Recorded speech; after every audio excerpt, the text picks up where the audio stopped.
Hi guys, I'm Rajkumar. I'm freelancer. Today பார்க்க போகிற videos வந்து என்னென்னு பார்த்தீங்க அப்படின்னா, கூகுள் ஆட்சன்ஸ்லேருந்து நம்மளால் மணி மேக் பண்ண முடியுமா, பண்ண முடியாதா? ஓகேங்களா? ஸோ பிகினர் யாராச்சும் ஃபஸ்ட் டைம் என்னோடய சேனல் வந்து வாட்ச் பண்ணுறீங்க அப்படின்னா, சேனலை வந்து சப்ஸ்கிரைப் பண்ணி வச்சுக்கோங்க. கண்டிப்பாக உங்களாலேயும் ஆன்லைன்லேருந்து மணி மேக் பண்ண முடியும். சரிங்களா? ஸோ கிட்டத்தட்ட 1500 வீடியோஸ்க்கு மேலே நான் ஆட்சன்ஸ் சம்மந்தமாக போட்டிருக்கேன். அதில் ஃபார் டேவுக்கு $1 எடுத்து காமிச்சிருக்கேன், ஃபார் டேவுக்கு $500 எடுத்து காமிச்சிருக்கேன், ஃபார் டேவுக்கு $1000 கூட நான் எடுத்து காமிச்சிருக்கேன். ஓகேங்களா? பட் ஆனால் நாம் ரிப்போர்ட் கொடுக்கறதுக்கான ரீசன் என்ன அப்படின்னா, 2025 பிகினராக இருந்து ஃபஸ்ட் டைம் பிளாகிங்கில் நீங்கள் என்ட்ரி ஆகிறவங்களுக்குலாம் ஒரு சின்ன மோட்டிவாக இருக்கணும். அதே போல் உங்களுக்கு எவ்வளோ டிராஃபிக் வந்தாலுமே உங்களுக்கு இது போல தான் ரெவன்யூ வரும்ன்றது ஒரு எக்ஸாம்பிளுக்காக தான் நம்ம வந்து ஒரு எக்ஸ்பெரிமெண்ட்டாக நான் உங்களுக்கு வந்து, அதாவது எனக்கு எவ்வளோ ரெவன்யூ வரும், அது எவ்வளோ நாள் ஆகுன்றது எனக்கு தெரியும். ஓகேங்களா? அதை நான் சொன்னால் யாரும் கேட்க மாட்டுறாங்க. பட் ஆனால் அது ப்ராக்டிக்கலாக நீங்கள் டே டு டேட்டில் அதை ரிப்போர்ட்டாக பார்க்கும்போது உங்களுக்கு அப்போ தான் அது அண்டர்ஸ்டாண்ட் ஆகும். ஸோ அதுக்கான, அதாவது நம்ம எஃபெக்ட் போட்டுட்டு அதுக்கான ரிசல்ட் எதிர்பார்க்குறது வேறு. நான் வந்து எங்கிட்ட கேஷ் இருக்குது அப்படின்னு சொல்லிட்டு நம்ம காசு கொடுத்து ஒரு அக்கௌண்ட் ஆட்சன்ஸ் அப்போலாம் அக்கௌண்ட்டை காசு கொடுத்து வாங்குறது மூலிமா அது எந்த யூசேஜ்ன்றது நீங்கள் ஒவ்வொரு நாளும் என்னோடய சேனல் வீடியோஸ் பார்க்கும்போது நீங்கள் அண்டர்ஸ்டாண்ட் பண்ணிப்பீங்க. சரிங்களா? ஸோ டைம் பார்த்தீங்க அப்படின்னா எக்ஸாக்டாக 11 மணி 26 நிமிஷம் ஆகுது. இது நைட்டு நண்பா, பகல் கிடையாது. புரியுதுங்களா? ஸோ நான் கொடுக்கக்கூடிய ரிப்போர்ட் வந்து ஒரிஜினலாக ஃபேக்கான்னு சொல்லி கேட்டிங்க அப்படின்னா 100% ஜெனுவனான ரிப்போர்ட், ஃபுல்லி லைவ் ப்ரூஃப் தான். ஓகேவா? என்னுடைய ஆட்சன்ஸ் அக்கௌண்ட்டில் தான் நீங்கள் பார்த்துட்ருக்கீங்க. பேஜ் நான் உங்களுக்கு ரீஃப்ரெஷ் பண்ணி காமிச்சிட்டேன். சரிங்களா? தென் டுடேவில் இருக்கக்கூடிய பேஜ் வியூஸு கண்ட்ரிஸ் எல்லாமே உங்களுக்கு நான் வந்து எஸ்டேக்கு மூவ் பண்ணி காட்டுறேன். பார்த்தீங்களா? தெரியுதுங்களா? ஸோ இந்த அளவுக்கு யாரும் காட்ட மாட்டாங்க. தென் உங்களுக்கு ஃபஸ்ட்டே சொல்கிறது என்னென்னா, என்னோடய டொமைன் நேம் நான் சொல்ல முடியாத சுச்சுவேஷனில் இருக்கேன். ரீசன் என்ன அப்படின்னா, எக்ஸ்பெரிமெண்ட்டுன்னு இது போல் தான் என்னுடைய ப்ரொஃபஷனலாக இருக்கக்கூடிய misterfool.comலாம் எடுத்துகிட்டு வந்து உங்களுக்கு நான் வீடியோ கொடுத்துட்ருந்தேன் இனிஷியலில். ஃபார் மந்த்துக்கு $1500 வரைக்கும் எடுத்து காமிச்சிட்ருந்தேன். என்னுடைய காம்படிட்டர்ஸ், ஓகேங்களா, என்னுடைய எனிமீஸ் கூட வச்சுக்கலாம், எப்படி வேணால் எடுத்துக்கங்க. அவங்க என்ன பண்ணிட்டாங்க அப்படின்னா, சைட்டில் வந்து வேணும்னே VPN யூஸ் பண்ணி ஆடு கிளிக் பண்ணுறது, பாட் டிராஃபிக் கொடுக்குறது, அதுபோல் சைட்டை பல விதத்தில் மிஸ்யூஸ் பண்ணுறாங்கன்னா வச்சுக்கங்களேன். ஆனால் இந்த 2025 நம்ம புதுசாக ஒரு எக்ஸ்பெரிமெண்ட் ஸ்டார்ட் பண்ணியிருக்கோம் அப்படின்னா, 2025 ஸ்டார்ட் ஆகி 10 டேஸ் ஆகிடுச்சுன்னா, டிசம்பர் 1 2024 டிசம்பர் 1 இந்த எக்ஸ்பெரிமெண்ட்டை நம்ம ஸ்டார்ட் பண்ணது. அதிலேருந்து ஓவராலாக கிட்டத்தட்ட ஒரு 40 நாள் கிராஸ் பண்ணிட்டோம். ஓகேங்களா? இந்த 40 நாள் ரெகுலராக வாட்ச் பண்ணவங்களுக்கு தெரியும். இந்த பர்டிகுலர் ஆட்சன்ஸ் அக்கௌண்ட்டில் ஃப்ரெஷ்ஷாக $1 ஆரம்பிச்சிருக்கேன் நண்பா. ரொம்பலாம் கிடையாது. $1 ஆரம்பித்து ஃபார் மந்த் மொத்தம் ஏர்ன் பண்ணது எவ்வளோனா $2.94 தான். ஓகேங்களா? உண்மைக்குமே 2024 டிசம்பர் மந்த் மொத்தமாக ஏர்ன் பண்ணது எவ்வளோனா $2.94 தான். தென் ஒரு ஃப்ரெஷ்ஷான ஆட்சன்ஸ் அக்கௌண்ட்டை பொறுத்தவரைக்கும் $10 வரணும். ஃபர்ஸ்ட் ஆஃப் ஆல் $10 வந்தால் தான் ஐடி வெரிஃபிகேஷன் பண்ண முடியும். அதுக்கப்புறம் பின் வெரிஃபிகேஷன் பண்ண முடியும். அதுக்கப்புறமேட்டுக்கு தான் பேங்க் அக்கௌண்ட் டீட்டெயிலே ஆட் பண்ண முடியும். சரிங்களா? ஏன்னா இப்போ வந்து நான் ஏர்ன் பண்ணுறேன்னு சொல்லிட்டு ஆல்ரெடி ஒரு $100 $200 வித்ட்ரால் பண்ண அந்த அக்கௌண்ட்டில் ரிப்போர்ட் கொடுத்தோன்னா, இவங்க ஆல்ரெடி ஏர்ன் பண்ணிகிட்ருக்காங்க, இவங்க சொல்லக்கூடிய ரிப்போர்ட்ஸ்லாம் வந்து ஜெனுவனாக இருக்காதுன்னு சொல்லிட்டு நீங்கள் சொல்லிடுவீங்க. பட் ஆனால் உங்களுக்காகவே ஒரு ஃப்ரெஷ்ஷாக ஒரு ஆட்சன்ஸ் அக்கௌண்ட் மானிட்டேஷன் வாங்கிட்டு வந்து உங்களுக்கு நான் ரிப்போர்ட் கொடுத்துட்ருக்கேன். அப்படின்னும் போது எனக்கு வேலை இல்லைன்னு நினச்சிட்ருக்கீங்களா? அப்படி கிடையாது. நீங்கள் ஜென்யூனாக நம்ம ப்ரொஃபஷ்னலாக பண்ணுறோம் அப்படின்னா, ஒரு சிலர் வந்து காசு வாங்கிக்கிட்டு அவங்க ஸ்கேம் பண்ணுறாங்க. ஸோ நீங்கள் வந்து ஓரளவுக்கு கிளாரிஃபிகேஷனாக இருக்கணுன்றதுக்காக தான் நான் வந்து ரிப்போர்ட் கொடுக்குறேன் டே டு டேட்டில். புரியுதுங்களா? ஸோ இங்கே வேலை செஞ்சால் தான் மணி, இல்லைனா இல்லை. நல்லா புரிஞ்சுக்கணும். நீங்கள் டே டு டேட்டில் உங்கள் வெப்சைட்டுக்குன்னு ஒரு நாளைக்கு மினிமமாக 3லேருந்து 5 மணி நேரம் வேலை செஞ்சே ஆகணும், கம்பல்சரி. இதுவே நீங்கள் வந்து ஒரு 1 இயர் 2 இயர்ஸ் கிராஸ் ஆகும்போது என்ன ஆகுனா, அது அப்படியே 1 ஹவர் டைம் கிடச்சாலே போதும், நீங்கள் போஸ்ட் போட்டு போயிடுவீங்க. ஏன்னா எக்ஸ்பீரியன்ஸ்ன்றது உங்களுக்கு கிடச்சிடும். எப்படி வேலை செய்யணும், எப்படி டாபிக் வந்து கேதர் பண்ணணும், கீவேர்ட்ஸ் என்ன, சப்டைட்டில்ஸ் என்ன, எப்படி புல்லட் பாயிண்ட்ஸ் அரேஞ்ச் பண்ணணும், then on page SEO, off page SEO, technical SEO, நம்மளோட காம்படிட்டர் பேக் லிங்க்னா என்ன அப்படின்னு சொல்லிட்டு கொஞ்சம் கொஞ்சமாக லேர்ன் பண்ணிப்பீங்க. புரியுதுங்களா? ஸோ இது எதுவுமே இல்லை, நான் காசுக்கு தரேன், எனக்கு மானிட்டேஷன் வாங்கி கொடுத்துரு. புரியுதா? எப்படி நான் காசு தரேன், எனக்கு மானிட்டேஷன் வாங்கி கொடுத்துரு, நான் அது மூலிமா ஏதாவது பண்ணிக்கிறேன் அப்படின்னா அது வேலை கேட்காது. இங்கே பொறுத்தன வரைக்கும் வேலை செய்யணும், குவாலிட்டி ஆர்டிகல்ஸ் ப்ரிப்பேர் பண்ணணும். ஒவ்வொரு யூசர்ஸ்க்கும் ஏதோ ஒரு தேவைகள் இருந்துக்கிட்டு தான் இருக்குது ஒவ்வொரு நாளும். புரியுதுங்களா? பட் ஆனால் இன்றைக்கி ஸ்டேஜில் ஓப்பனாக நான் சொல்கிறேன் அப்படின்னா, ஒரு மினிமமாக $13,000 சேலரியில் ஆரம்பித்து அதிகபட்சம் 25,000 இந்த சேலரிக்குள்ளே இருக்கிறவங்க தான் ஓவராலாக ஒரு காலேஜ் முடித்தவங்களும் சரி, இல்லை காலேஜ் போகும்போது 12th பிரேக் பண்ணிவிட்டு ஃபேமிலி சுச்சுவேஷனுக்காக வேலைக்கு போகிறவங்களாம் சரி போயிட்டுருக்காங்க. பட் ஆனால் உங்களுக்குள்ளே இருக்கக்கூடிய டேலண்ட்டை ஏதோ ஒரு விதத்தில் வெளியே கொண்டு வந்து அது மணியாக கன்வெர்ட் பண்ணக்கூடிய ஒரே டிபார்ட்மெண்ட் என்னென்னா அது பிளாகிங் ஃபார் ஒன்லி. ஓகேங்களா? உங்களுக்கு வந்து பிளாகிங் நீங்கள் நல்லா சுற்றுவீங்க, என்ஜாய் பண்ணுறீங்கன்னா அது ஒரு கண்டென்ட் ஃபார்மேட்டில் ரைட் பண்ணி கூகுளில் பப்ளிஷ் பண்ணுறது மூலிமா உங்கள் வெப்சைட்டுக்கு நீங்கள் ரைட் பண்ணக்கூடிய ஆர்டிகல்ஸ் ரொம்ப யூனிக்காக இருக்குது, ஸ்பெசிஃபிக்காக இருக்குன்னா அது மூலிமா யூசர்ஸ் வெப்சைட்டுக்கு வருவாங்க. அது மூலிமா மானிட்டேஷன்றது ஒரு எலிஜிபிள் ஆகுதுன்னும் போது நல்ல ரெவன்யூ பார்க்கலாம். அதுபோல் தான் இப்போ நாம் பண்ணிகிட்ருக்கோம். ஓகேங்களா? என்னுடைய ஃபுல் டைம் பிஸ்னஸே இது தான். ஆக்சுவலி எனக்கு கொஞ்சம் உடம்பு சரியில்லை, கொஞ்சம் அட்ஜஸ்ட் பண்ணிக்கோங்க, சரியா? ஸோ இப்போ டிசம்பர் மந்த்லேருந்து இப்போ வரைக்கும் என் வெப்சைட்டுக்கு டே டு டேட்டில் ரெகுலராக வாட்ச் பண்ணுறவங்களுக்கு வந்து தெரியும். ஃபார் டேவுக்கு 400 பேர் வந்துட்டு இருந்தாங்க. இன்றைக்கி ரேஞ்சுக்கு 1600 பேர் வந்துட்டுருக்காங்க. அப்படின்னும் போது எப்படி ப்ரோ 1 மந்த்தில் இவ்வளோ ஒரு புஷ்அப் இருக்குது அப்படின்னு சொல்லி கேட்டிங்க அப்படின்னா, ஒரு நாளைக்கு நான் 7 போஸ்ட் பப்ளிஷ் பண்ணுறேன். உங்களால் முடியுமா? அப்போ 7 போஸ்ட்டுக்கு பப்ளிஷ் பண்ணுறதுக்கு எப்போ அந்த ஒர்க்கு ஸ்டார்ட் பண்ணுறோம் அப்படின்னா, காலையில் 10 மணிக்கு ஆரம்பிக்கிறோம் அப்படின்னா நைட்டு 11 மணி வரைக்கும், அதாவது இந்த வீடியோ ஷூட் பண்ணுற வரைக்கும் சாப்பிட்ற டைம் அதிகபட்சம் மதியத்தில் ஒரு மணிக்கு சாப்பிட்றேன்னா அப்போ ஒரு 20 நிமிஷம், அப்புறமேட்டுக்கா நைட்டில் வந்து ஒரு 30 மினிட்ஸ் டைம் எடுத்துக்கிறேன்னா அவ்வளோதான். சாப்பிட்ற போகிற டைம் போக மோர் தேன் என்னுடைய பர்சனல் சம்மந்தமாக வெளியே போகிறோம் அப்படின்னா மற்ற எல்லா டைமும் இதுக்காக தான் நான் வேலை செஞ்சிட்ருக்கேன். ஓகேவா? ரீசன் என்ன அப்படின்னா, நான் ஒருத்தர்கிட்ட போய் கை கட்டிட்டு வேலை செய்கிறதுக்கு பதிலாக ப்ரொஃபஷ்னலாக எனக்கு என்ன ஃபேஷனோ அதில் நான் வேலை செஞ்சுட்டு போயிடலாம். கரெக்டுங்களா? ஸோ இது போல் தான் உங்களுக்கு என்ன பிடிச்சிருக்கோ அந்த ப்ரொஃபஷ்னல் எடுத்து பிளாகிங்கில் நீங்கள் ஒர்க் பண்ணுங்கள். நான் வந்து டெக்கில் ஒர்க் பண்ண சொல்கிறேன், ஹெல்த் அண்ட் ஃபிட்னஸில் ஒர்க் பண்ண சொல்கிறேன், தென் இன்சூரன்ஸ் லா பேஸ் பண்ணி ஒர்க் பண்ண சொல்கிறேன்னா அதில் நீங்கள் வேலை செய்யணும்னு அவசியமே கிடையாது. ஏன்னா இதில் ஒர்க் பண்ணால் மணி வருன்றது தான் ஒரு இன்ஸ்ட்ரக்ஷன் கொடுக்குறேன்னா தவிர நீங்கள் அதில் கம்பல்சரி வேலை செய்யணும் அவசியமே கிடையாது. எக்ஸாம்பிளுக்கு நான் சொல்கிறேன் அப்படின்னா, இப்போ நீங்கள் கூகுளில் போய் ஒருத்தர் ஒரு ஃபோட்டோ தரீங்க. ஏன் இந்த இடத்துல நான் ஒருத்தர் ஒரு ஃபோட்டோ சொல்கிறேன்னா பாலிசி சொல்யூஷனுக்குள்ளே வரும், நீங்கள் எதை வேணால் தேடலாம். ஓகேவா? ஸோ கூகுளில் ஒரு ரிசல்ட் தரீங்க அப்படின்னா அது எப்படி வருதுன்னு நினச்சிட்டு இருக்கீங்க. என்ன போல் ஏதோ ஒரு கிரியேட்டர்ஸ் தென் யாரோ ஒருத்தர் ஏதோ ஒரு இடத்துல ஒரு மெசேஜ் நம்ம கொடுத்துக்கிட்டே இருக்கும். புரியுதுங்களா? ஸோ சோஷியல் மீடியாவில் இருக்கலாம், இல்லை கூகுளில் இருக்கலாம், இல்லை கண்டென்ட் ஃபார்மேட்டில் ஏதோ ஒரு இடத்துல கொடுக்குறது தான் கூகுளில் வந்து ஒரு ரிசல்ட்டாக வந்துட்டுருக்கு. ஓகேவா? ஸோ நாம் இந்த வேர்ல்டில் நாமளும் ஒரு ஆளாக மேலே வர முடியுமானா கண்டிப்பாக முடியும். முடியாமலாம் போகாது, கண்டிப்பாக முடியும். பட் ஆனால் இங்கே யார் எவ்வளோ டைம் சர்வே பண்ணுறாங்கன்றத ஒரு மெயின் ரோலே. ஓகேங்களா? ஸோ ஒரு பிகினர் நீங்கள் என்ன பண்ணுவீங்க, நான் சொல்கிறதெல்லாம் கேட்டு மோட்டிவாக வந்து ஆரம்பிப்பீங்க. 1 இயர் கூட ஆகாது, ஒன்றுமே வரலன்னு சொல்லிட்டு டொமைன் ரினியூவல் கூட பண்ண மாட்டீங்க, அப்படியே எக்ஸ்பைரி ஆகி போயிடும். புரியுதுங்களா என்ன சொல்ல வருது? அதுபோல் தான் இன்றைக்கி ரேஞ்சு பாதி பேர் இருக்காங்க. பட் ஆனால் என் சேனல் நீங்கள் பார்க்குறீங்க அப்படின்னா நல்லா புரிஞ்சுக்கணும். 1 இயர் நீ மணின்றது எதுவுமே நீ ரிசல்ட்டே எதிர்பார்க்காத. புரியுதா? 1 இயர் வெப்சைட்டுக்குன்னு வாங்குற, வெப்சைட்னா என்ன, அது உள்ளே என்னென்ன இருக்குதுன்றது நீ மொத்தமாக பார்த்தோம். புரியுதா? எப்படி கண்டென்ட் போடுறது, எஸ்இஓ பண்ணுறது, ஏ டு Z எல்லாத்தையும் நீ கற்றுக்கோ. அந்த 1 இயரில் நீ என்ன கற்றுக்கிறியோ அதுக்கப்புறம் நீ ரிசல்ட் எதிர்பார். கண்டிப்பாக உனக்கு மணி மேக் பண்ணி கொடுக்கும். அதை விட்டுட்டு சும்மா நான் ஷார்ட் அண்ட் டைமில் ஒரு 3 மாதம் 6 மாதம்னு சொல்லிட்டு நீங்கள் உள்ளே என்ட்ரி ஆகிறீங்க அப்படின்னா இந்த டிபார்ட்மெண்ட் உங்களுக்கு செட் ஆகாது. நான் ஓப்பனாக சொல்கிறேன். சரிங்களா? ஏன்னா ஒவ்வொரு டொமைனும் வந்து இன்றைக்கி ரேஞ்சில் டாப் நம்பர் 1 பொசிஷனில் ரேங்க் ஆகிறதுலாம் போய் பாருங்கள். 15 வருஷம் 25 வருஷம் டொமைன் ஏஜாக இருக்கும். அதில் நம்ம இன்றைக்கி ஒரு டொமைன் புதுசாக வாங்கி லான்ச் பண்ணுறோம் அப்படின்னா நம்ம வந்து பிராண்டாக நானும் கம்பெனியாக நடத்திட்டு இருக்கோம். நம்ம கம்பெனியில் ஒரு 50,000 பேர் வேலை செஞ்சுட்ருக்காங்க. நீ டெய்லி வெப்சைட்டுக்கு போய்ட்டு வாப்பான்னு சொல்கிறதுக்கு. புரியுதுங்களா? ஸோ ரியாலிட்டி என்னன்றது தெரிஞ்சுக்கங்க. கம்பல்சரி வேலை செஞ்சால் மட்டும்தான் அங்கே மணின்றது தெரிஞ்சுக்கணும். சரியா? சரி.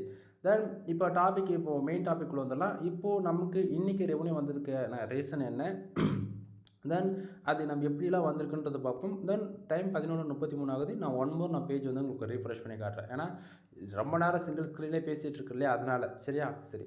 தென் ஃபர்ஸ்ட் ஆஃப் ஆல் நம்ம மேலே இருக்கக்கூடிய இந்த ஏர்னிங் செக்ஷன், இந்த ப்ளூ கலர் பாக்ஸ் இருக்கு இல்லையா, அது எப்படி ஒர்க் ஆகுதுன்றது நான் ஷார்ட் அண்ட் ஸ்வீட்டாக சொல்லிடுறேன். ஏன்னா பிகினர் வந்து ஃபஸ்ட் டைம் பார்ப்பீங்களா, உங்களுக்கு தெரியாது இல்லையா, அதான் சொல்கிறேன். தென் ஃபர்ஸ்ட் ஆஃப் ஆல் எனக்கு இன்றைக்கி எவ்வளோ கிடச்சிருக்கு அப்படின்னா 0.21 சென்ட்ஸ் வந்து கிடச்சிருக்கு. ஓகேவா? தென் எஸ்டர்டே நேற்றுக்கு வந்து 0.20 சென்ட்ஸ் வந்து கிடச்சிருக்கு. லாஸ்ட் 7 டேஸில் 0.66 சென்ட்ஸ் வந்து கிடச்சிருக்கு. திஸ் மந்தில் ஓவராலாக நம்ம ஏர்ன் பண்ணது அப்படி எவ்வளோ அப்படின்னா $1.01 சென்ட்ஸ் வந்து நம்ம வந்து ஏர்ன் பண்ணியிருக்கோம். தென் பேலன்ஸில் இருக்கக்கூடிய அமௌண்ட் வந்து இது வந்து போன மந்தோடைய அமௌண்ட்டு $2.94 சென்ட்ஸ். சரிங்களா? ஸோ இந்த பேலன்ஸில் மறுபடியும் எப்போ அமௌண்ட் வரும்னா இந்த திஸ் மந்தில் இந்த மந்த் எண்டு 28 நாள்லாம் இல்லை 31 நாளாக பார்த்துட்டு அந்த மந்தில் எவ்வளோ நாள் இருக்கோ அந்த மந்த்து நைட்டு கரெக்டாக நைட்டு 12 மணிக்கு மேலே டே 1ன்னும் போது அப்போ என்ன பண்ணுவாங்கன்னா திஸ் மந்தில் இருக்கக்கூடிய இந்த அமௌண்ட் எல்லாம் ஜீரோ பண்ணி பேலன்ஸ் இந்த செக்ஷனுக்கு வந்து மூவ் பண்ணி விட்டுருவாங்க. ஓகேவா? ஸோ இந்த பேலன்ஸில் வந்து $100 என்றைக்கு வருதோ அது வந்து 1 மாதமாகலாம் 6 மாதமாகலாம். அது உங்கள் வெப்சைட்டுக்கு வரக்கூடிய traffic and page RPM CBSE ஆடுகளுக்கு பொறுத்து $100 நீங்கள் வீக்லி ஒன் டேவில் வந்தாலும் சரி, எவ்வளோ நாளாலும் சரி, பொதுவாக இந்த பேலன்ஸில் $100 இருக்கணும் எக்ஸாக்டிங்காக. ஓகேவா? ஸோ $100 மேலே இருக்குது, $100 இருந்தாலே ஓகே விட்ரோல் நடத்துகிறோம். ஸோ இந்த லாஸ்ட் பேமெண்ட்டுக்கு ஸ்விட்ச் பண்ணுவாங்க. அப்போது உங்கள் பேங்க் அக்கௌண்ட்டுக்கு டேரெக்டாக ட்ரான்ஸ்ஃபர் ஆகும். பேங்க் டு பேங்க் ட்ரான்ஸ்ஃபர் தான். ஓகேவா? ஸோ இதில் யாரும் பயப்பட வேண்டியதில்லை. ஃபுல்லி 100% செக்யூராக தான் இருக்கும். ஓகேவா? சரி. இப்போது மேலே இருக்கக்கூடிய இந்த ஏர்னிங் செக்ஷன்ஸ் வந்து ஓரளவுக்கு இப்போ எப்படி டுடே எஸ்டேன்றது ஒரு அளவுக்கு ஐடியா கிடச்சிருக்கும் நான் நினைக்கிறேன். தென் கூகுள் ஆட்சன்ஸ் பொறுத்த வரைக்கும் நமக்கு டுடேவில் அதாவது இந்த 0.21 சென்ட்ஸ் வந்துருக்குல்ல இந்த செக்ஷனில் இருந்து எவ்வளோ வரட்டுங்க, $1 வந்தாலும் சரி, $10 வந்தாலும் சரி, $100, $1000, $5000, $1,00,000 வந்தால் கூட டுடேவில் எவ்வளோ வந்தாலும் அந்த பர்டிகுலர் இந்த செக்ஷனை நமக்கு எவ்வளோ காமிச்சாலுமே அது அப்படியே என்ன ஆகும் தெரியுமா, அந்த இந்த திஸ் மந்தில் இருக்கிற இந்த செக்ஷனு ஓகேவா, நான் என்ன சொல்ல வரேன்னு புரியல, அந்த இடத்த எக்ஸாக்டாக 1 ஹவருக்கு ஒன்ஸ் எவ்வளோ ரெவன்யூ வந்தாலுமே அது ப்ளஸ் பண்ணி காமிக்க ஆரம்பிச்சிடும். இப்போ ஆல்ரெடி 0.21 டுடேவில் வந்திருக்குல்ல, அதுவே இந்த திஸ் மந்தில் $1.1 இருக்கு இல்லையா, அதில் ப்ளஸ் பண்ணி தான் காமிச்சிட்ருக்குது. ஓகேங்களா. ஸோ நைட்டு 12 மணிக்கு மேலே 12:05க்கு நம்ம பேஜை நம்ம ரீஃப்ரெஷ் பண்ணுறோம் அப்படின்னா டுடேவில் இருக்கக்கூடிய செக்ஷனில் வந்து 00 ஆகிடும். அது வந்து ஒரு எஸ்டேக்கு வந்துடும். எஸ்டேயில் இருக்கக்கூடிய இந்த 0.20 வந்து லாஸ்ட் 7 டேஸ்க்கு போயிடும். ஓகேவா. திஸ் மந்தில் எந்த மாற்றமும் இருக்காது, அப்படியே தான் இருக்கும். ஏன்னா அது ஆல்ரெடி அப்டேட் ஆகி தான் காமிச்சிட்ருக்கு. ஸோ புரிஞ்சுக்குங்க. ஸோ 1 ஹவருக்கு ஒன்ஸ்ன்றதை விட 45 மினிட்ஸ்க்கு ஒன்ஸ் வந்து எக்ஸாக்டிங்காக அப்டேட் ஆக ஸ்டார்ட் ஆகிடும். ஓகேவா. ஸோ டுடேவில் எவ்வளோ இருந்தாலும் திஸ் மந்தில் ஆன் தி வே அப்டேட் ஆகி காமிக்க, அது டே 1 ஆரம்பிச்சு மந்த் எண்ட் வரைக்கும் திஸ் மந்தில் அப்டேட் ஆகி தான் காமிக்கின்றது தெரிஞ்சுக்குங்க. அடுத்ததாக இந்த டுடே டாலர் 0.21 வந்திருக்குன்னு சொன்னோம் இல்லையா, அது வந்ததுக்கான ரீசன் என்ன அப்படின்றத நம்ம டீப்பாக பார்ப்போம். அடுத்ததாக உங்கள் பர்ஃபார்மன்ஸில் வந்து பார்த்திங்க அப்படின்னா, என் வெப்சைட்டுக்கு எவ்வளோ பேர் இன்றைக்கி வந்திருக்காங்க அப்படின்னா, கிட்டத்தட்ட 1610 பேர் வந்திருக்காங்க. ஒரு நாளைக்கு 1600 பேர் வந்திருக்காங்கன்னும் போது கண்டிப்பாக நீங்கள் இந்த மோர் தென் தமிழ் ஆடியன்ஸ் தான் என்னோடய வீடியோஸ் நீங்கள் பார்ப்பீங்க. அதுவும் வீடியோ வியூஸ் பார்த்தீங்கன்னா பிச்சுட்டு போயிருக்கும். 5 பேர் 3 பேர் பார்ப்பீங்க. ஓகேவா. ஏன்னா இங்கே வந்து அதிகமான ஆயிரக்கணக்கில் டாலர் எடுத்து காமிச்சா தான் பார்ப்பீங்க அப்படின்னும் போது நான் ஒன்றும் பண்ண முடியாது. என்னை பொறுத்த வரைக்கும் பிகினர் ரொம்ப இம்பார்ட்டன்ட். ஓகேங்களா. ஏன்னா அங்கே வந்து நிறைய பேர் வந்து ஏமாறுறதும் பிகினர் தான். ஆல்ரெடி கொஞ்சம் பேசிக் லேர்னிங் தெரிஞ்சுக்கிட்டு உள்ளே போய்ட்டு பாதிலே டீமோட்டிவேட் ஆகிட்டு காசு வரலன்னு சொல்லிட்டு வர்றவங்களும் பிகினராக தான் இருக்காங்க. சரிங்களா. எக்ஸ்பீரியன்ஸான பர்சன்ஸ் எல்லாமே அவங்க பொறுமையாக என்ன பண்ணுவாங்க, ஃபார் இயருக்கு 3000 ஆர்டிக்கல் விதத்தில் பப்ளிஷ் பண்ணிவிட்டு 1 இயர்னாலும் 1 இயர் வந்து அவங்க எதிர்பார்த்ததோட 5 மடங்கு ரெவன்யூ வந்து எடுத்துகிட்டு போயிடுவாங்க. புரியுதுங்களா. இங்கே வந்து கண்டினியூட்டியாக ஒர்க் பண்ணுறவங்களுக்கு தான் நம்ம ஆன்லைன் பொறுத்த வரைக்கும் மணி கொடுக்குமா தவிர ஷார்ட் அண்ட் டைமில் யாருக்கும் மணி கொடுக்காது. சரியா. சரி, இப்போது நம்ம வெப்சைட்டுக்கு ஃபார் டேவுக்கு ஆவரேஜ் பண்ணி 400 பேர் வந்ததுலேருந்து இன்றைக்கி 1600 பேர் வந்துட்டுருக்காங்க அப்படின்னா, நான் எந்த அளவுக்கு ஒர்க் பண்ணுறேன் அப்படின்றத இங்கே மெயின் ரோலாக வருது. சரியா. நீங்கள் நிறைய பேர் கேட்கலாம், கூகுள் ஆட்சன்ஸ் பொறுத்தவரைக்கும் எதுக்கு ப்ரோ காசு தராங்க அப்படின்னா, பேஜஸ் வந்து 1000 பேர் வந்துட்டாலே நம்ம வெப்சைட்டு காசு வந்துடுமா, 1000 இம்ப்ரெஷன் வந்துட்டாலே காசு வந்துடுமானா அப்படி கிடையாது. கூகுள் ஆட்சன்ஸ் பொறுத்த வரைக்கும் நமக்கு எவ்வளோ பேர் வராங்கன்றது முக்கியம் இல்லை, அதில் எவ்வளோ பேர் ஆடு கிளிக் பண்ணுறாங்கன்றது தான் முக்கியம். சரியா. ஸோ என்னோடய வெப்சைட்டுக்கு 1610 பேர் வந்திருக்காங்க. கிட்டத்தட்ட அதில் ஓவராலாக 17 கிளிக்கு நடந்திருக்கு. சரிங்களா. அதுவே நேற்று 0.20 வந்திருக்குல்ல, அதுக்கு வந்து பார்த்துச்சுன்னா கிட்டத்தட்ட நேற்றுக்கு 1640 பேர் வந்திருக்காங்க. 15 ஆடு கிளிக்கு நடந்திருக்கு. சரிங்களா. இதே லாஸ்ட் 7 டேஸில் எவ்வளோ பேர் வந்திருக்காங்க அப்படின்னா, கிட்டத்தட்ட 8870 பேர் வந்திருக்காங்க. 31 ஆடுகளுக்கு நடந்திருக்கு. 0.65 வந்து கிடச்சிருக்கு. புரியுதுங்களா என்ன சொல்ல வரேன்றது. ஸோ இது வந்து ஒவ்வொரு நாளும் மாறும். அது இல்லாமல் என் வெப்சைட்டுக்கு வரக்கூடிய டிராஃபிக்கு ஒரு நாளைக்கு அதாவது இந்தியா மெயினாக ஏன் இந்த இடத்த இப்படி சொல்கிறேன் அப்படின்னா, இந்தியாவை டார்கெட் பண்ணி ஒர்க் பண்ணால் உனக்கு ரெவன்யூன்றது வராது நண்பா. புரிஞ்சுக்குங்க. ஏன்னா இதை விட ஓப்பனாக எதுவும் சொல்ல முடியாது. நான் இந்தியா பேஸ் பண்ணி ஒர்க் பண்ணுறேன்னா அதுக்கு பல ரீசன் இருக்கலாம். ஏன்னா எனக்கு வந்து இந்தியன் ஆடியன்ஸ் தேவைப்படுறாங்க இன்றைக்கி ரேஞ்சுக்கு. அதனால் நான் வந்து ஆர்டிகல்ஸ் ப்ரொவைட் பண்ணுறேன்னா எனக்கு வந்து ரெவன்யூ இப்போதைக்கு தேவைப்படாது. ஏன் வெப்சைட்டுக்கு ஸ்டாண்டர்டாக இந்தியாவிலேருந்து ஒரு 2000 5000 பேர் வராங்க அப்படின்னும் போது நான் அன்றைக்கி வந்து டேரம் கிட்ட டார்கெட் பண்ணுறேன்னா ஒரு கிளிக்கு நடந்தாலே எனக்கு வந்து அன்றைக்கி ஒரு $100 கிடைக்கும். புரியுதுங்களா. ஸோ அதுபோல் தான் எனக்கு கிட்டத்தட்ட 17 கிளிக்கு நடந்து இந்தியாவிலேருந்து வெறும் 0.21 வந்து கிடச்சிருக்கு. ஆனால் இதே கிளிக்கு இதே 1500 பேர் 1600 பேர் அமெரிக்காவிலேருந்து வந்து நடந்திருக்கு அப்படின்னா எனக்கு ஒரே நாளில் கிட்டத்தட்ட $10,000 வந்து நான் மேப் பண்ணி எடுக்க முடியும் என்னால். புரியுதுங்களா என்ன சொல்கிறது. ஒரு $10,000ன்றீங்களே, இது உண்மைக்குமே பாசிபிளானா நண்பா. ஒரு கிளிக்கு எனக்கு $700 வந்து கிடச்சிருக்கு கனடாவில் இருந்து. சரிங்களா. ஸோ நான் வந்தால் தான் சொல்லுவேன், வரலனா அதுவும் சொல்ல மாட்டேன். ஸோ அதாவது அங்கே வந்துச்சுன்னா வந்துச்சு, வரலன்னா வரல. ஓகேங்களா. வேறு என்ன நான் சொல்கிறது. நீங்கள் அதை அக்செப்ட் பண்ணாலும் சரி, அக்செப்ட் பண்ணாமல் போனாலும் சரி, அது உங்கள் விருப்பம் தான். ஓகேவா. ஸோ அந்த விதத்தில் கூகுள் ஆட்சன்ஸ் பொறுத்த வரைக்கும் நமக்கு ஆடு கிளிக் நடந்தால் தான் ரெவன்யூ வர்றது கன்ஃபார்ம் பண்ணியாச்சு. அடுத்தது அந்த பேஜ் ஆர்பிஎம் சிபிசி 0.01 இருக்குன்னா பேஜ் ஆர்பிஎம் பாருங்கள் 0.13. பேஜ் ஆர்பிஎம் எந்த அளவுக்கு ஹையாக இருக்கோ அதுக்கு ஈக்குவலான ஒரு 10% வந்து சிபிசி வந்து நமக்கு கிடைக்கும். பேஜ் ஆர்பிஎம் வந்து $1000 இருக்குது, சிபிசி வந்து $100 இருக்குது அப்படின்னா பேஜ் ஆர்பிஎம்ன்றது நம்ம ஒர்க் பண்ணக்கூடிய கண்ட்ரி, அதே போல் நம்ம எந்த கீவேர்ட்ஸ்க்கு ஒர்க் பண்ணுறோம், எந்த கண்ட்ரி பேஸ் பண்ணி ஒர்க் பண்ணுறது தான். ஓகேவா. ஸோ இப்போ எக்ஸாம்பிளுக்கு நான் வந்து பேசிக்காக இந்தியா பேஸ் பண்ணி தான் ஒர்க் பண்ணுறேன். அதனால தான் இது இவ்வளோ கேவலமாக இருக்குது ரெவன்யூ. சரியா. இதுவே நான் அமெரிக்கா, அதாவது யுனைடெட் கிங்டம், ஆஸ்திரேலியா, கனடா அது போல் டேரிம் கண்ட்ரிலாம் டார்கெட் பண்ணி ஒர்க் பண்ணுறோம் அப்படின்னா அது அப்படியே ஆப்போசிட்டாக இருக்கும். புரியுதுங்களா. அதாவது கம்மியாக இருக்குன்னு சொல்ல வரல, அதிகமாக இருக்குன்னு சொல்ல வர அந்த பேஜ் ஆர்பிஎம்லாம். ஸோ அந்த அளவுக்கு சிபிசி 0.01 இருக்கலாம். ஒரு கிளிக்கு நடந்துச்சுன்னா 0.01 வந்து நமக்கு வந்து கிடைக்குது. ஓகேவா. தென் பேஜ் ஆர்பிஎம் நான் மறுபடியும் சொல்கிறேன், கண்ட்ரி பேஸ் பண்ணி தான் வரும். எந்தெந்த கண்ட்ரி டார்கெட் பண்ணி நம்ம எந்த கீவேர்ட்ஸை ஒர்க் பண்ணுறோமோ, எந்த யூசர்ஸ் வந்து எந்த கண்ட்ரியில் ஆட் கிளிக் பண்ணாலும் அதை பொறுத்து காமனாக வரும். தென் இது ஆவரேஜ் பண்ணி தான் காட்டும். ஓகேங்களா. தென் இம்ப்ரெஷன் கிட்டத்தட்ட 2710 இம்ப்ரெஷன் வந்து இருக்குது. இம்ப்ரெஷன் மூலிமா கூகுள் ஆட்சன்ஸ்லேருந்து ரெவன்யூ வருமானா வராது. இம்ப்ரெஷன் மூலிமா காசு வரக்கூடிய டிபார்ட்மெண்ட் வந்து ஆட்மோப், ஆண்ட்ராய்டு அப்ளிகேஷன்ஸில் யூஸ் பண்ணுறோம்ல, அதுக்கு வந்து ரெவன்யூ வரும். இசிபிஎம் கால்குலேட் பண்ணி இல்லை ஆண்ட்ராய்டு அப்ளிகேஷன்ஸ்லாம் இல்லை எனக்கு வெப்சைட்டில் தான் வரணும் அப்படின்னா ஆட்சன்ஸ் அப்ரூவல் வாங்கிட்டு ஆட் மேனேஜர்னு ஒன்று இருக்குது, இது ஏடிஎக்ஸ்னு சொல்லுவாங்களாம். தென் அதில் எம்ஐ எம்ஏன்னு அக்கௌண்ட் இருக்குது, அதில் 2 விதமான அக்கௌண்ட் இருக்குது. தென் அதெல்லாம் வந்து பார்த்திங்கன்னா உங்களுக்கு இசிபிஎம் 1000 இம்ப்ரெஷனுக்கு இந்தியாவிலேருந்து வந்தால் $1 கொடுக்குறோம்பா, அதே 1000 இம்ப்ரெஷன் உங்களுக்கு யூஎஸ்லேருந்து பார்த்தீங்கன்னா உங்களுக்கு $50 கொடுக்குறோன்றா போல் இசிபிஎம் கால்குலேட் பண்ணி கொடுப்பாங்க. அங்கே ஆட் கிளிக்குக்கெலாம் ரெவன்யூ கொடுக்க மாட்டாங்க, புரியுதுங்களா? ஸோ உங்களுக்கு ஆட்சன்ஸில் ஆட் லிமிட்ன்ற பிரச்சனை வருது, ஆட்சன்ஸ் அக்கௌண்ட் எங்கன்னா க்ளோஸ் ஆகிடுமோன்னு பயமாக இருக்குது அப்படின்னா நீங்கள்லாம் ஆட் மேனேஜரில் ஒர்க் பண்ணலாம். தென் பட் ஆனால் எங்கே ஒர்க் பண்ணாலுமே டிராஃபிக்ன்றது ரொம்ப மஸ்ட்ன்றது தெரிஞ்சுக்குங்க, சரியா? தென் பேஜ் சிடிஆர் 1.6% இருக்குது. எனக்கு தெரிஞ்சு இன்றைக்கி தான் 1% சிடிஆரே அடிச்சிருக்கு, இதுக்கு முன்னாடி நம்மள வந்ததே கிடையாது. ஏன்னா கிளிக்ஸ் வந்து பார்த்துச்சுன்னா 1600க்கு 17 கிளிக்குன்றது ஓகே. எப்போயுமே பேஜ் சிடிஆர் வந்து 10க்கு மேலே போகக்கூடாது. 10க்கு மேலே போகுது அப்படின்னா உங்களுடைய ஆட்சன்ஸ் அக்கௌண்ட்டு சேஃப் ஜோனை விட்டு வெளியே போயிடுச்சுன்னு அர்த்தம், ஓகேங்களா? ஸோ ஆட்சன்ஸ் அக்கௌண்ட் பார்த்துருக்கும் போதே க்ளோஸ் ஆகலாம், மேல் லிமிட் விடலாம், அதுவே பல இஷ்யூஸ் வரும். ஸோ பார்த்துக்கங்க. தென் இன்றைக்கி ரெவன்யூ வந்ததுக்கான மெயின் ரோல் என்னன்றது பாருங்கள். அதாவது பேஜஸ்லாம் பார்த்துச்சு, கண்ட்ரிஸ் வந்து பார்த்துச்சுன்னா India, Malaysia, then Saudi Arabia, Sri Lanka, then United Kingdom, ஓகேங்களா? ஜஸ்ட் ஓவராலாக பேஜஸ் மட்டும் தான் வந்திருக்கு டைரோன் கண்ட்ரி பொறுத்த வரைக்கும். தென் இந்தியாவில் வந்து மட்டும் தான் கிட்டத்தட்ட 1590 பேர் வந்திருக்காங்க, அதில் 17 ஆட் கிளிக் நடந்திருக்கு, சரிங்களா? ஆவரேஜ் ரெவன்யூ வந்து பார்த்திங்கன்னா 0.21 சென்ட்ஸ் வந்து கிடச்சிருக்கு. தென் இவ்வளோ தான், ஓகேவா? தென் அதுவே எஸ்டர்டே நேற்றுக்கு வந்து பார்த்திங்க அப்படின்னா நமக்கு அதுவே இந்தியா, யுனைடெட் கிங்டம், சிங்கப்பூர், தென் மலேசியா, யுனைடெட் அரபு எஸ்டிமேட்ஸ் வந்து பார்த்தாச்சு அப்படின்னா ஓவராலாக டைரோன் கண்ட்ரி பொறுத்த வரைக்கும் ஒரு பேஜோ 2 பேஜோ தான், பட் இந்தியாவில் வந்து வந்திருக்கக்கூடிய அட்ரன்ஸ் மொத்தமாக வந்திருக்கு, சரிங்களா? தென் லாஸ்ட் 7 டேஸில் வந்து பார்த்தாச்சு அப்படின்னா இந்தியா, ஃப்ரான்ஸ், தென் மலேசியா, யுனைடெட் கிங்டம், யுனைடெட் பார்த்தாச்சு அப்படின்னா ஓவராலாக வரக்கூடிய டிராஃபிக் எல்லாமே இந்தியாவில் தான் வந்திருக்கு, ஓகேங்களா? ஏன்னா அதர் டைரோன் கண்ட்ரிலேருந்து நமக்கு கிளிக்ஸே நடக்கலன்றது தெரிஞ்சுக்கலாம், ஓகேங்களா? பட் ஆனால் எல்லா கண்ட்ரிலையும் 0.1% வந்துருக்கு. அது எப்படின்னு சொல்லி கேட்டிங்கன்னா அது மந்த் எண்டில் இன்வாலிட் கிளிக்குன்னு போகலாம், புரியுதா நண்பா? இங்கே எல்லாமே ட்விஸ்ட்டு மேலே ட்விஸ்ட்டாக தான் இருக்கும், ஓகேங்களா? நீங்கள் இதுக்குள்ளே வந்து பார்க்கும்போது உங்களுக்கு ஓரளவுக்கு அண்டர்ஸ்டாண்ட் ஆகும், புரியுதுங்களா? தென் கிராஃப் டீட்டெயில் வந்து பார்த்தா தெளிவாக தெரியும் நம்மளோட சைடில் வரக்கூடிய ரெவன்யூ வந்து எந்தளவுக்கு க்ரோ ஆகிட்டு இருக்குன்னு. தென் இதில் திஸ் மந்த்துக்கு மட்டும் உங்களுக்கு கிராஃப் ஷீட்டில் வச்சு காட்டுறேன், தெரியுதுங்களா? டே 1 ஆரம்பிச்சு அப்படின்னு கொஞ்சம் கொஞ்சமாக புஷ்ஷாக போயிட்டுருக்குன்றது, சரி? அது ஸோ இப்போ லாஸ்ட்டு 7 டேஸ்க்கு வைக்கிறேன்.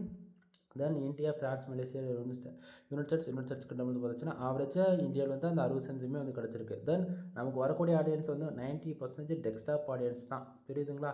ஸோ மொபைல் ஆடியன்ஸ் கிடையாது. ஏன் இந்த பேஜஸ்லாம் நான் பின் பண்ணி வச்சுருக்கேன் அப்படின்னா என்னுடைய டொமைன் நேம் வந்து உங்களுக்கு நான் சொல்ல முடியாத சுச்சுவேஷனில் இருக்கேன். ஏன்னா நம்ம என்றைக்கு $5000 மேலே ஏர்ன் பண்ணுறோமோ அன்றைக்கி என்னோடய டொமைன் எல்லாமே உங்களுக்கு நான் சொல்கிறேன். கண்டிப்பாக நீங்களும் அது போல் ஒர்க் பண்ணால் ரிசல்ட்ன்றது எதிர்பார்க்கலாம். பட் ஆனால் இப்போயே ஏன் ப்ரோ சொல்ல மாட்டேங்கிறேன்னு சொல்லி கேட்காதீங்க.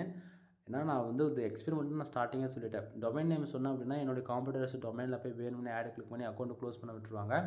ஸோ கஷ்டப்பட்டு 1 மந்த் ஒரு சென்டில் ஆரம்பித்து இன்றைக்கி தான் நம்ம வந்து அதாவது 0.21 சென்ட்ஸுக்கு வந்து ஏர்ன் பண்ணிகிட்ருக்குறோம் ஃபார் டேவுக்கு, சரிங்களா?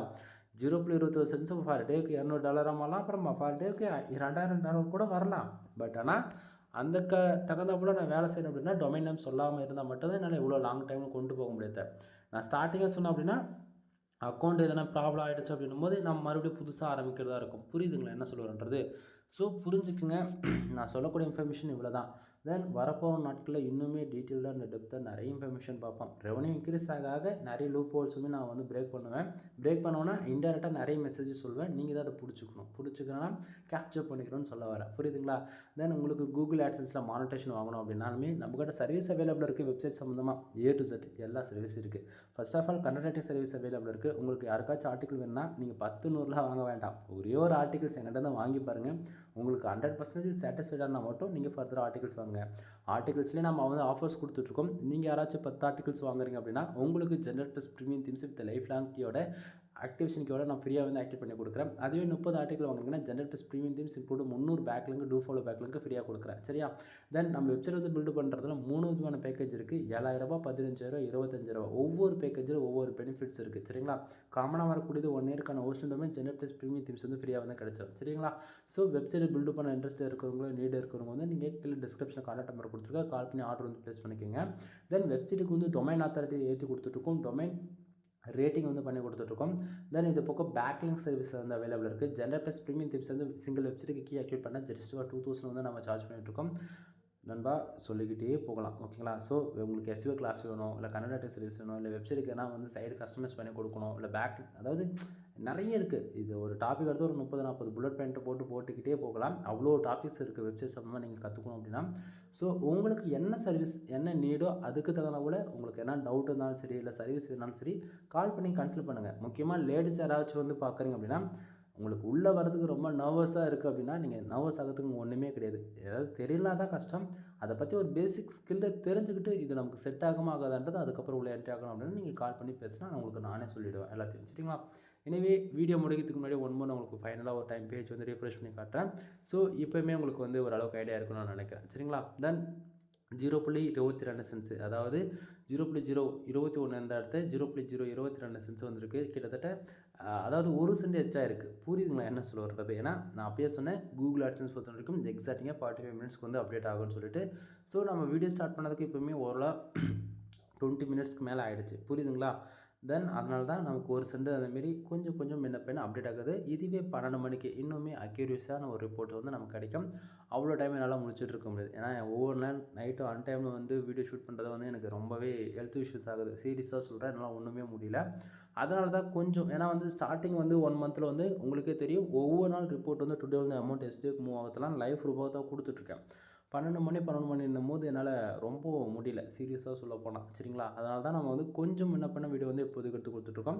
பர் டேவுக்கு $100 மேலே வர அன்றைக்கி நீங்கள் எதிர்பார்க்குற ரிசல்ட் உங்களுக்கு கண்டிப்பாக நான் ரிப்போர்ட்டாக வந்து கொடுப்பேன். எனவே தேங்க்யூ ஃபார் வாட்சிங். ப்ளீஸ் சப்ஸ்கிரைப் பண்ணுவோம்.